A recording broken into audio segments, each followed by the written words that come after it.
вот это вот его беспокойство, что он тебе диктует, он диктует с точки зрения безопасности, чтобы тебя еще больше обезопасить, да, чтобы надиктовать тебе как лучше. Это черта очень многих родителей. А ребенок, он как отдельная личность.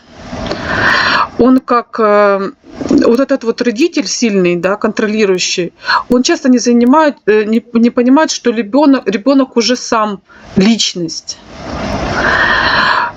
И тут нужно немножко, знаешь, подметить того, что папа не замечал в тебе личность, да, он не видел этой личности, но он хотел безопасности.